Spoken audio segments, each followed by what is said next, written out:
کہتا ہے کہ شیعہ صحابہ کو نہیں، ہم منافقین کو نہیں مانتے۔ اچھا دیکھیں کتنے صحابہ کو آپ مانتے ہیں؟ جی آپ کے نزدیک صحابہ کی تعداد کتنی ہے؟ 1,24,000۔ ان تمام صحابہ میں خلفاء شامل نہیں ہیں؟ نہیں، وہی تو میں کہتا ہوں نا، آپ مناظرہ کریں پھر پتہ مناظرہ چلے گا کس لوگوں کو کہتے ہیں؟ آپ مناظرہ کریں ہمارے آپ ساتھ۔ مجھے یہ بتائیں، مناظرہ تو بات کی بات ہے، بات کی بات نہیں ہے۔ وہ 1,24,000 آپ کیسے ثابت کرو گے؟ اور آپ میری بات سنیں، میں آپ کو ایک بات پوچھتا ہوں، آپ نے مناظرہ کی بات کی، میں آپ سے ایک بات پوچھتا ہوں۔ جی پوچھیں۔ مجھے صرف یہ بتائیں، یہ آپ کے انوار نمانیہ والے نے لکھا ہے، انوار نمانیہ صفحہ نمبر 237، وہ کہتا ہے اللہ تعالیٰ نے پیغام رسالت دے کر جبرائیل کو بھیجا کہ علی رضی اللہ تعالیٰ عنہ کو پیغام رسالت دو، لیکن جبرائیل بھول کر محمد صلی اللہ علیہ وسلم کے پاس چلے گئے۔ دیکھیں جی میری اس بات کا آپ کے پاس کیا جواب ہے؟ آپ کا تو رسالت پر ہی عقیدہ نہیں ہے میرے بھائی، آپ کا تو رسالت پر ہی عقیدہ نہیں ہے جناب، آپ جس پر قرآن آیا ہے اس ہستی پر آپ کا عقیدہ نہیں ہے، اور پھر آپ یہ کہتے ہیں، آپ کے تفسیر عیاشی والے نے لکھا جلد نمبر 2 صفحہ نمبر 101 پر لکھا، محمد بن مسعود عیاشی نے لکھا، وہ کہتا ہے حضور صلی اللہ علیہ وسلم کے ظاہر و باطن میں تضاد تھا معاذ اللہ۔ تم کس بات کا مناظرہ کرتے ہو؟ پہلے اپنے آپ کو مناظرے کی سطح پر لے کے آؤ۔ نبوت پر تمہارا ایمان نہیں ہے، رسالت پر تمہارا ایمان نہیں ہے، قرآن پر تمہارا ایمان نہیں ہے، صحابہ پر تمہارا ایمان نہیں ہے، اور تمہاری کتابیں ان باتوں سے بھری پڑی ہیں۔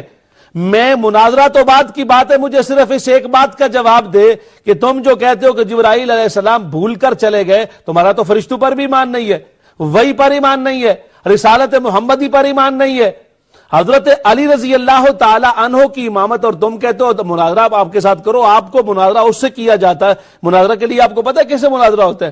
آپ کم سے کم گفتگو کا طریقہ تو اپناؤ پہلے۔ گفتگو کا طریقہ ہی نہیں آپ کو تو پتہ ہی نہیں گفتگو کیسے کی جاتی ہے۔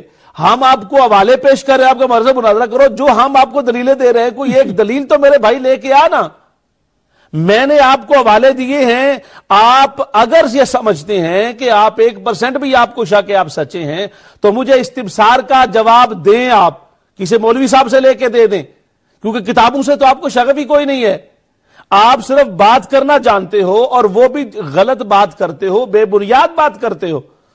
آپ کی کتابوں میں یہ تمام آپ کی عقائد موجود ہیں، جس کو آپ کہتے ہو کہ اس قرآن مجید سے ہمارا کوئی تعلق نہیں ہے، آپ جبرائیل علیہ السلام کی وحی کو مانتے نہیں ہو، اور پھر استغفر اللہ، یہ جو امامت کے بارے میں آپ کا تصور ہے، ادھر کہتے ہو امام جیسا کوئی ہو نہیں سکتا، امام جیسا کوئی بن نہیں سکتا، اور ادھر تمہارے برہان متا والے نے جس نے ثواب متا پر لکھا، وہ صفحہ نمبر 52 پر کہتا ہے جس نے ایک دفعہ متا کیا اس کا درجہ حضرت حسن کے برابر ہے، استغفر اللہ ثم استغفر اللہ، جس نے 2 دفعہ متا کیا اس کا درجہ امام حسین کے برابر رضی اللہ تعالیٰ عنہ، استغفر اللہ، اور جس نے 3 دفعہ متا کیا اس کا درجہ حضرت علی کے برابر ہے، استغفر اللہ۔ تمہارا یہ تو تمہارا دین ہے، متا کا نام تم نے متا کرنے والے کو، اور متا کا جو اللہ معاف کرے غلطی کر رہا ہے اور قرآن و حدیث کی مخالفت کر رہا ہے، اس کو تم کبھی امام حسن کہہ دیتے ہو، کبھی امام حسین کہہ دیتے ہو،